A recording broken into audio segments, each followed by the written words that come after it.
Hi, my name is Jay Sandine. I'm the Executive Director for your Rockford Park District, and I wanted to spend a minute today and explain why we came out in support of the Hard Rock Casino and announced our exciting partnership last night. As everyone knows, we've been talking about the financial limitations for the Park District over the past few years. We have very limited revenue streams, and our two main streams are property tax revenues and then fees that we charge people to come in and use services and facilities. The Park District's operating under the same property tax revenues for operations as it was 6 years ago. So we've not increased property taxes in 5 years for operations. We have minimum wage increases coming around the corner starting January 1st. And so anytime your revenue's flat and your expenses continue to go up, you're going to have a deficit every year. And that, unfortunately, is the position that we're in right now. The engagement process really started in 2018 as a result of these deficits that we face every year. And so the park board directed me and my team to go out and engage the community. So if you took part in that engagement in 2018, thank you for doing that.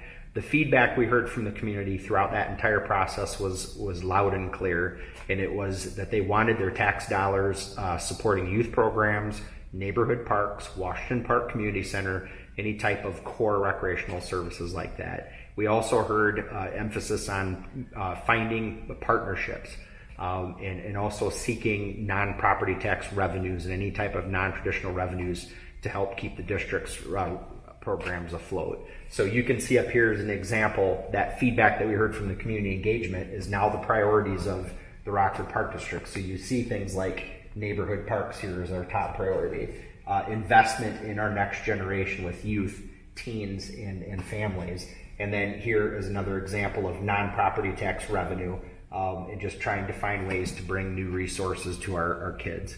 So that leads us to Hard Rock. Hard Rock Casino has a deep and rich history of major philanthropy in the communities in which they invest in.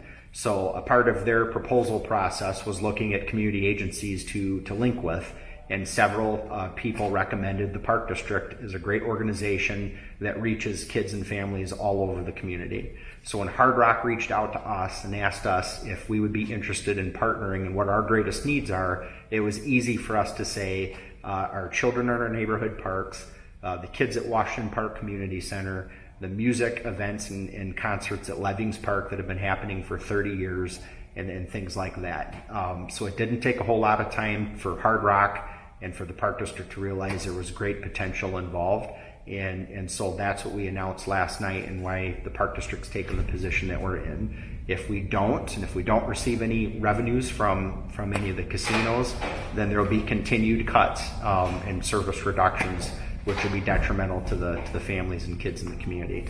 At the end of the day, this was a decision that was made for what we feel was best for the Park District, from the feedback we heard from our taxpayers, and ultimately the best thing for our children who are relying on the services right now. I want to say thank you for your continued support for your Park District. The Park District is the best park system in America because our citizens have made it that way. They've been involved for 110 years, and it's an honor to serve our taxpayers. So thank you for your support, and any questions at all on any of this, please don't hesitate to contact your Park District so we can continue the dialogue. Thank you.